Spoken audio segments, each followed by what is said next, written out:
Hello, and welcome to week 11 in the psychology of personality. And what we're going to be looking at, chapter 14, where we explore yoga and Buddhism as psychological pathways, personality development.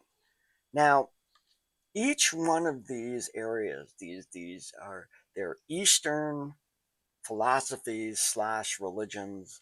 And I phrase it that way because, in truth, in the Far East, the distinction between religion and philosophy is much more blurred than what we might consider in the West. When we think about philosophies in the West, those that arose from Greece and Rome and those kinds of philosophies and democracy and those kinds of ideas are sort of quite distinct from Christianity and the different kinds of religions that are in the West. And that's not as big a deal in the East. So when we think of things being sacred or secular, meaning sacred being complete, whole, can't be changed, and secular are things that can be changed. They're not from God.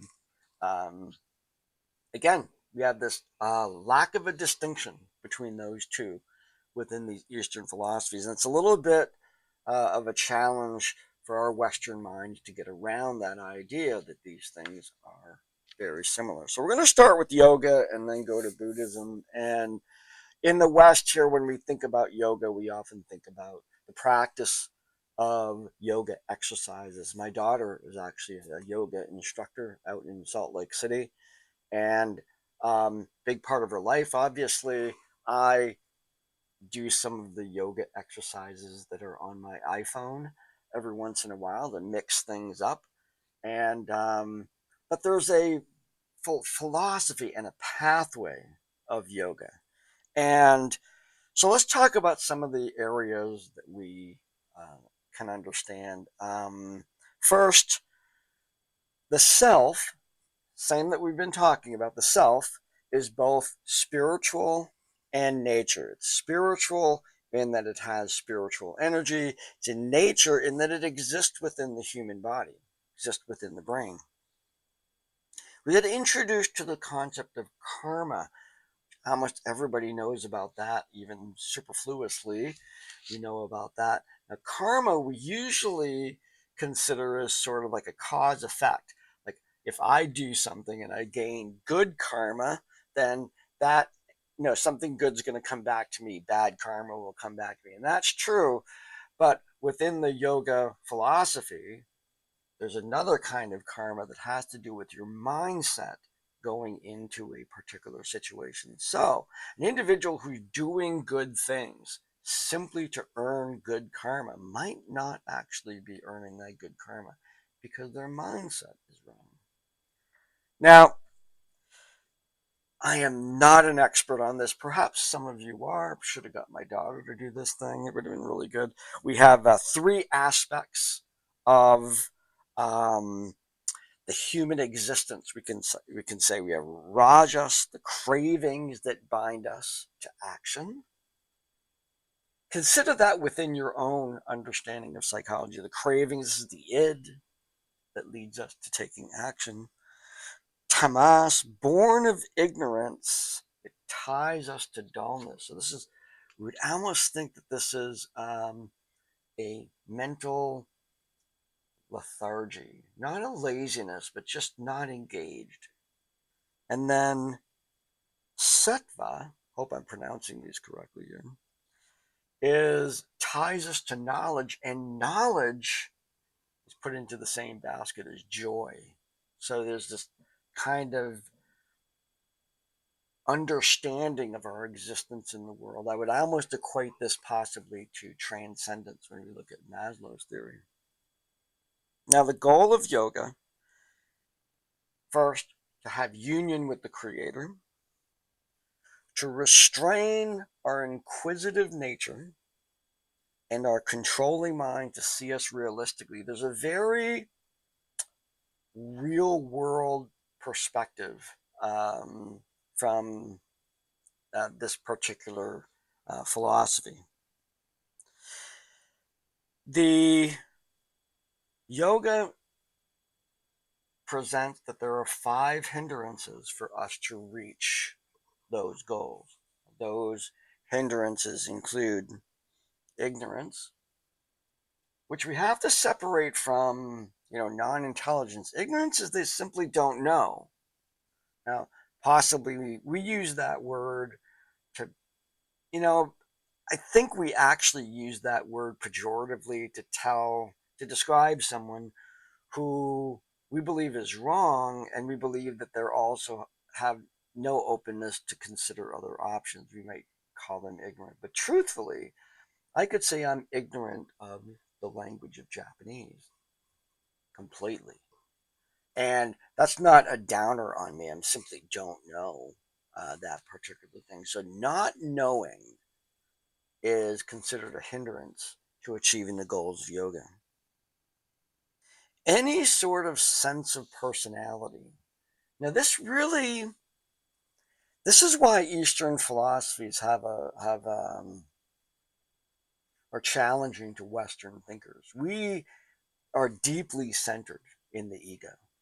That's why that philosophy um, seems so true to us. That the ego, the me, the I, the personality of me, I hold a lot of value, a lot of importance in that. And here we have a philosophy of letting go of that individual person is a goal within yoga. And I would almost be reluctant to do that, despite the claims that there's joy at the end of this. It's, well, I want to enjoy the, the I'm pretty attached to myself, actually. So these things can sometimes seem challenging to the Western mind that has always been raised that, I'm important. As each individual is important. Next, we see desire, and we see philosophy similar within the West. The love of money is the root of all evil.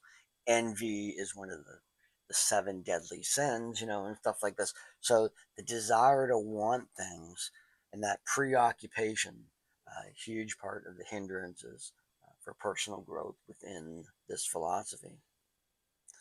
Then we see hate. People essentially occupying space in your head rent free.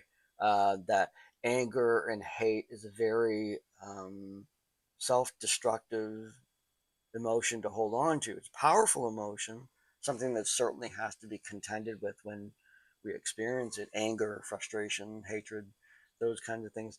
But hate has sort of the quality of carrying on for a long period of time, and that's certainly not healthy. And then finally, we get into attachment to things. This is the biggest one, of course, the attachment to ourselves. We have to letting go of ourselves, letting go of our attachment to objects, and becoming somewhat separate from all of that. Enter Buddhism. Now, the Buddha is a historical person who was a prince, and the story goes, correct me if I'm wrong, the story of the Buddha goes that he was a very wealthy prince, and he was traveling along, being carried in his carriage, and he opened the curtains and looked out on the people of his kingdom, and he experienced poverty and squalor and all of that. It moved him to renounce his wealth and his position, and he spent his life among the poor. So that kind of self-sacrificing philosophy is a huge part of Buddhism. Now, a famous Buddhist that among people today is the Dalai Lama, who is the spiritual leader of Tibet, who's now living in exile, has been living in exile for a very long time. The Chinese government took over Tibet. He was forced out, and that remains a current political quagmire. for the Dalai Lama to want to return to Tibet. Now, there are within the story of Buddha, there are a number of ideas that I want to just kind of flush out here. So let's take a look at my slides here. So the characteristics of existence. I'm presenting this in a little bit different order than presented in the course book. So the characteristics of existence is impermanence. Things are not permanent. Suffering is part of life. That just is. And selflessness. These are characteristics of human existence. The poisons that keep us from moving forward in our personality development are greed, anger, and delusion.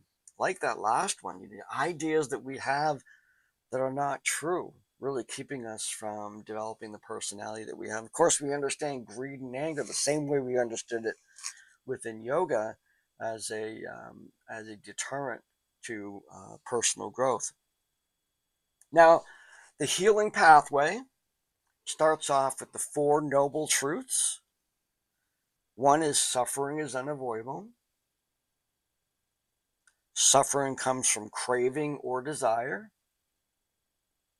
Cravings can be destroyed, and hence the middle way is the path to end craving and suffering. So by embracing the middle way, or the Eightfold Path that I'm going to cover next, what we see is a way of personal development that allows an individual to resist desire, to become separate, some of this selflessness, some of this detachment from things that is so important, and to become basically empty oneself of these things within the philosophy of the Buddha. So the middle way consists of 8 parts, 8 goals within our life. First, to gain knowledge in order to battle ignorance. That our intentions must be true, so that we see a connection to that karma, that our mindset. Our speech must be true, what we speak. We see philosophies of that within the West as well.